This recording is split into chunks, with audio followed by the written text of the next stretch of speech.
What are the future technologies that you see being deployed in the education sector? AI is going to have a huge impact on learning and teaching, primarily in the area of personalization of teaching. The old traditional practices of education. How do we make it change friendly? That 95% of students don't have an objective till almost they are at the end of the high school. That needs to be changed. Einstein famously said, doing the same experiment over and over again and expecting a different result is the definition of lunacy. Hello, friends. So B Cube brings you back to another one of its episodes, this time on education and critical thinking. Very, very close to the heart of Sabir Bhatia, because this is another boundary that Sabir Bhatia wants to break often. He is very, of course, indulgent and committed to the concept of critical thinking and as to why and how we move away from the old patterned education to the new critical thinking pattern of education. Our special show for this episode is Imbasat Ahmed. Welcome to the show. Thanks for having me here. A young entrepreneur once again, a product of IIT Kharagpur, creator of world's largest instant tutoring platform. He has spearheaded a network of 60,000 expert teachers, holder of 8 groundbreaking patents, trusted by 1.5 million students across 15 countries. And of course, Imbasat Ahmed has built the largest community of tutors globally with 50,000 plus expert educators. So congratulations on all these wonderful achievements, Imbasat, and good to have you here with us. So the first question that I would like to put to you to set the ball rolling today is, what are the future technologies that you see being deployed in the education sector? Well, what a timing to actually talk about technology, especially after saying Mira Murati's demonstration of GPT-4o. So, of course, things which product like GPT, which works on LLM, various, you can say, the largest LLM rather, and AI in general, in particular, but apart in addition to AI, there are a lot of tools which can as simple as a flashcard or can be as complicated as LLM models.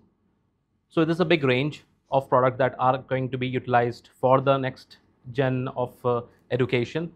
Uh, Broadly speaking, which majority of the buzz is all around, is about AI.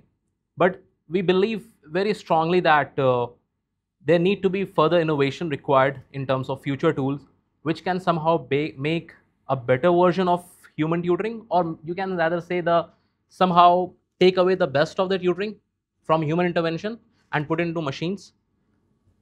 A mixed match of both of these will culminate into some of the future tools that we look forward in the next 5 to 10 years. Yeah, so obviously AI is going to have a huge impact on learning and teaching, primarily in the area of personalization of teaching. You know,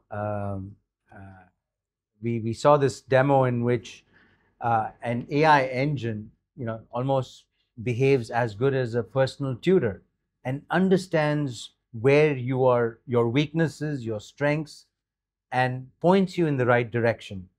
So that's what a traditional tutor has done all our lives. But the jury is still out there if all the teaching jobs are going to be lost to AI-based tutors, because we know that as in the case of medicine, empathy is a big factor in teaching people new skills or new ideas or new concepts. And so also in the whole process of learning, typically over the last 100,000 years, or even I would say last million years, knowledge has been passed down generations by humans to human interaction. Now, you cannot just come out and say that just because a machine does it as well as a human, that a machine will replace a human. So it's not clear that AI will completely take over the whole teaching process. But there are other areas of efficiency that can be achieved. For example, in the area of assessment, instead of hand grading people's answers, you can now have large language models grade responses of students.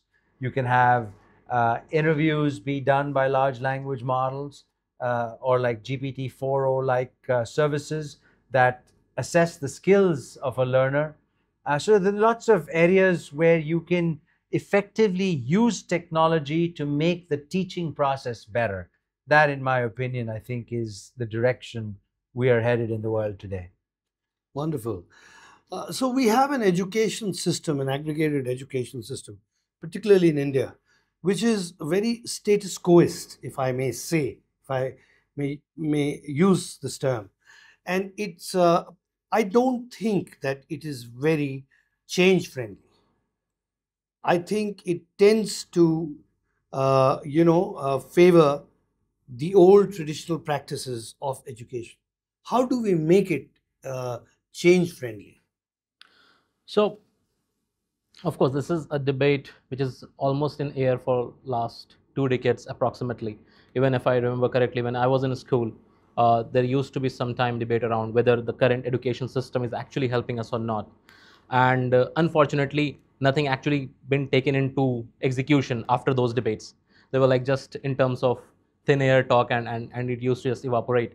But lately, with as you were mentioning, with the discovery and with the availability of modern tool, people are actually thinking about an opportunity where we can change this status quo about how the traditional education system has been, and what are the good changes that are required. So for that, with the latest modern tool, it's relatively easier to identify those changes. That's the first thing. And the next thing is how we actually travel in that path of change. Primarily, you can say students at earlier stage, especially in modern era, with the changing scenario of employment, and with the changing scenario of globalization and entrepreneurship and whatnot, with the completely paradigm shift of job opportunities availability in the next 1 or 2 decades. It's very important that students at very early stage identify that what is the objective that they want to have, and what is the objective of their education. Currently, majority of the students, especially if we talk about masses, if we talk about public school system in India or even globally, uh, majority of the students, like I can for sure say with the amount of data that we have, that 95% of students don't have an objective till till almost they are in at the end of the high school. That needs to be changed very early, because then they can put the right effort, they can use the right tool, and they can make the best usage of their time. Because this is the phase where you don't just learn skills, you learn empathy. Because education is more of a societal norm. As you were mentioning, that education has been passed on from generation to generation, and it requires a lot of human angle around it. So it's somehow described by the society you live in. And to understand the society and to make yourself adjust in that society, and then to take a decision that okay, this is where we want to move into, we need to come up with tools that can help our students, that can help the learners to identify their objective at an earlier stage, so that they can put their limited effort and limited time in the right direction. Secondly, it's also very important to help them identify the gaps that they have getting accumulated.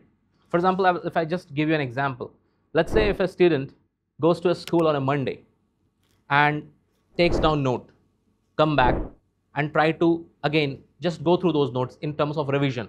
What majority of the Indian parents used to say that, hey, you need to do self-study. Self-study is a very popular household word everywhere, been told. Even if I remember, like every day I used to get scolded that no matter how much of tuition you are attending, no matter how many classes you are attending, you need to do self-study.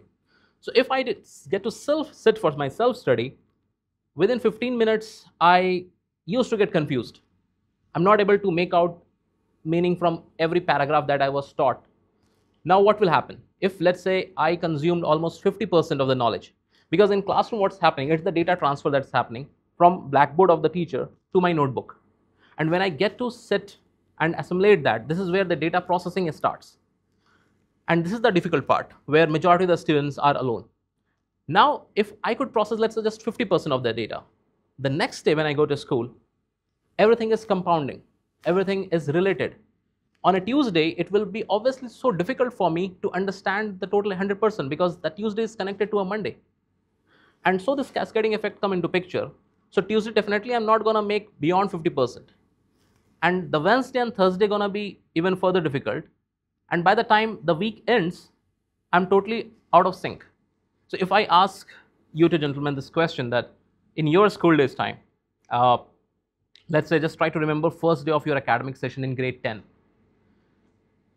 Everyone in your batch must be in sync with the teacher, very enthusiastic, very energetic. Try to remember a day 6 months down the line. How many students in the batch were actually in sync with the teacher in the classroom? And how many were just there? Doesn't matter if the teacher is actually teaching physics, to them, majority of them, it looks like French or some other global language, international language.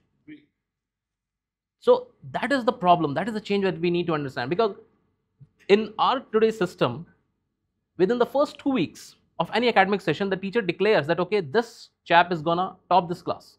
This chap is gonna be the topper of the school. And the teacher can easily identify, okay, this chap is not gonna make it to the next session, or definitely gonna perform very low.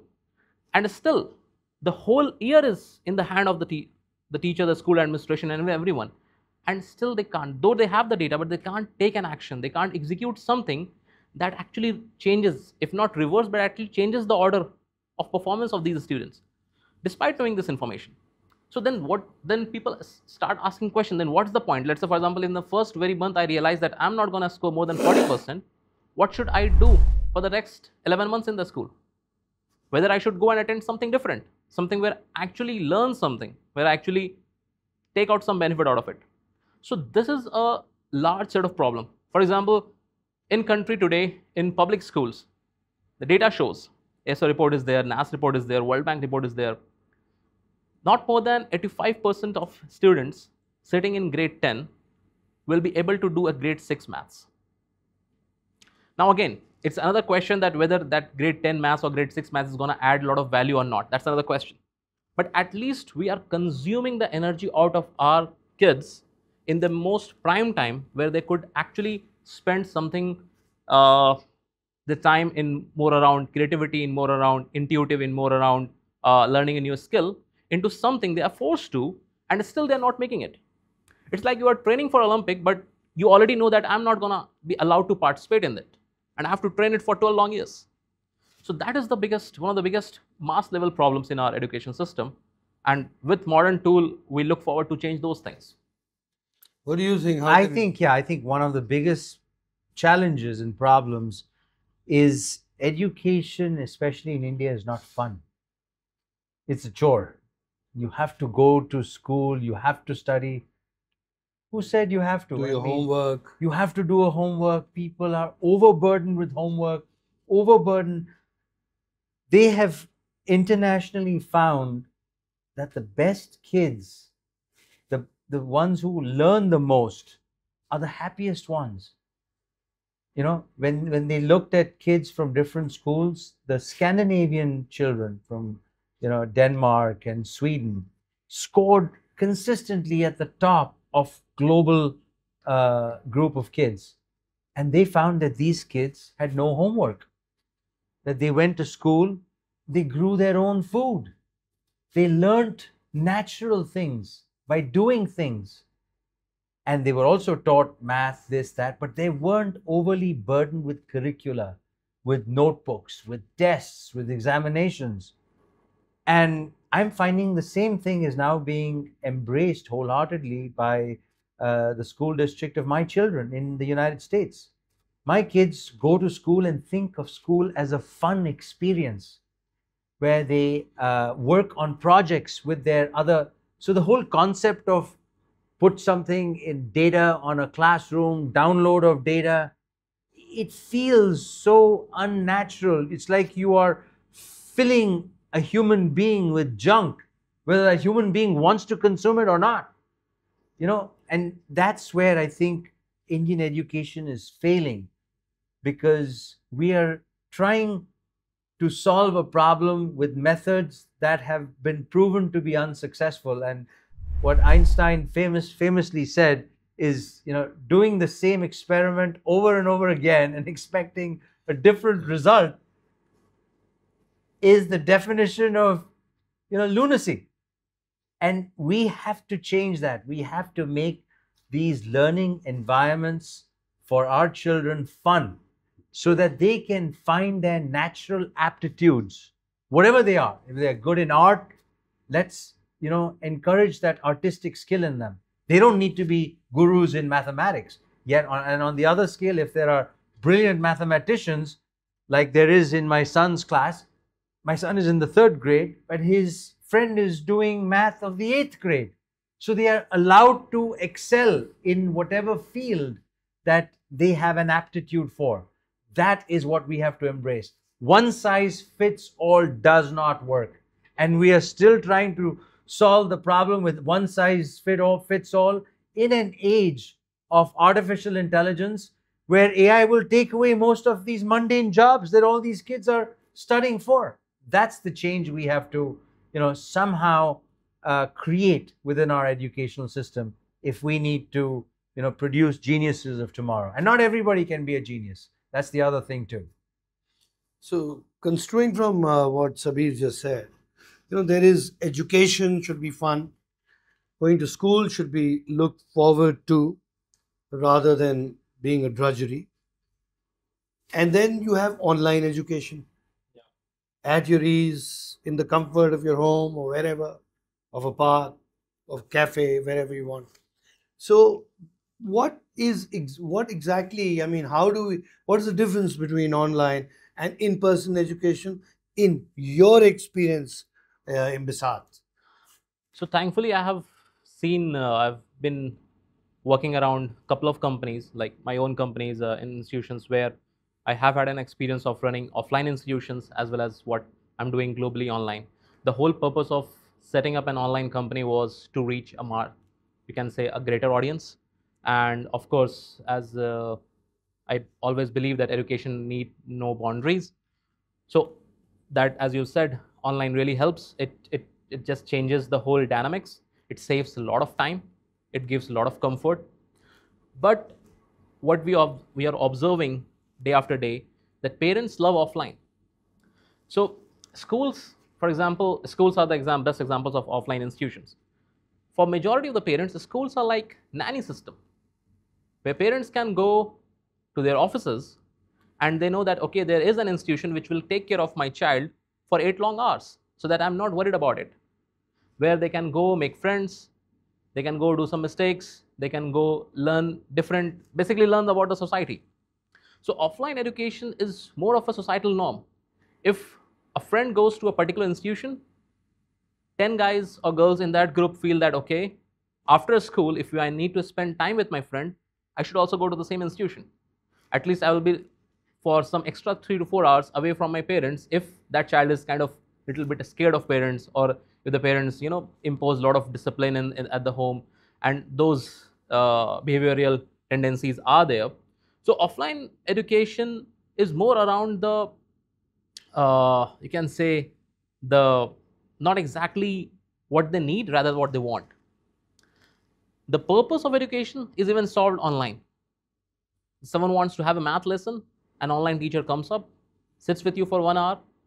Today, with the usage of modern tools, the experience is 99.9% same as of offline, as if someone is sitting right beside you at the same bench and discussing a maths problem or a physics problem or a history situation. But still, we are observing, at least in India and even in the States, even in Middle East, that somehow there is a feeling, a better feel good factor around offline. And that if a student is there who is like extremely ambitious and wants to optimize the timetable, will go for an online institution, that, okay, I'll finish my maths class and then I'll go for something, I'll go for my tennis class, so that I don't have to waste a lot of time in commute. How does he play soccer? Pretty, No, he can't play soccer online. of course. How does he rub shoulders with his peers? How Yes, does he learn relationship management absolutely. with his peers? How does he learn discipline? Discipline in the sense that societal structure of authority True, and all true. that. How does he feel?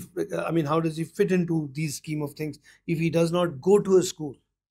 Absolutely. That's why offline is not something which gonna be replaced by no matter how much of an advanced online tool you create. Online tool is all about just transferring right amount of knowledge, some formula and tricks and tips and education. But in terms of if you talk about the whole learning, you cannot replace offline. And if I may add to this discussion, the modern world is no longer what it used to be 100 years ago, which is, I think, when all of this traditional education was kind of created. People don't want any more factory workers, automatons who can do the same thing over and over and over again. And in fact, I would take it one step further to say that what is most required in the modern workplace is EQ, not IQ. Previously, people used to think smart person, IQ, he's topped his class, he's damn good at math. All that is irrelevant in the modern workplace. In the modern workplace, no genius sits in a corner and invents the next great thing. That's a myth. It happens in teams. There are teams of people, of product engineers who work together to create the next iPhone or the next, whiz bang product or the next NVIDIA chip.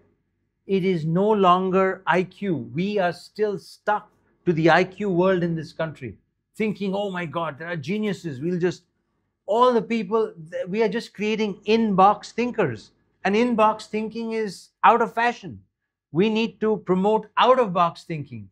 And that comes from creativity, that comes from interacting with other human beings. And just like you rightly said, in my son's school too, there are parents who are overly optimizing their children's education. It's great, but they want to take them out and put them in challenger school, into this school because the curricula is harder.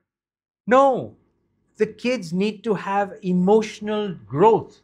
They need to know how to interact with people, because it's teams that produce miracles, not individuals. So, treating education as data dump, I think, is the wrong way of looking at it.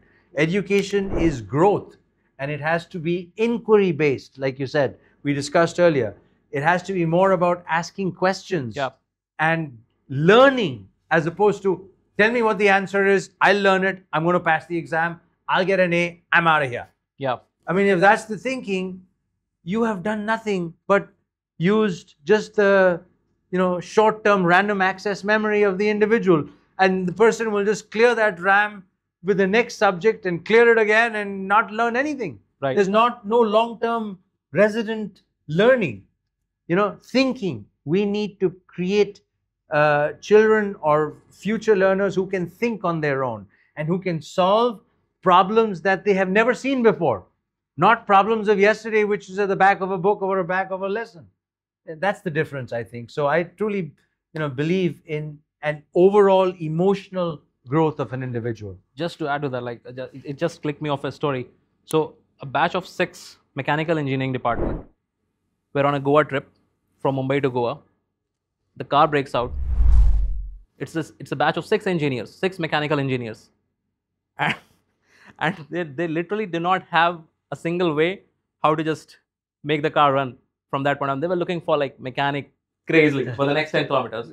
Nobody could repair Out the of Nobody car. could context repair. education. Absolutely. They must have solved all the problems in mathematics and mechanical engineering, but Top did of not that. know how to solve a basic. That's what I'm trying to Yeah, tell you. they don't know the basic functionality of like which wire to just That's right. screw in. So from your very focused learning to cross-disciplinary learning, what is cross-disciplinary learning? So, for example, I did my major in physics and a minor in economics. Then, by the time I was graduating, Kharagpur introduced product engineering as a complete discipline. AI came into picture almost, I think, a couple of years after I've graduated. I graduated 2015. So by 2017 or 18, they introduced AI ML engineering.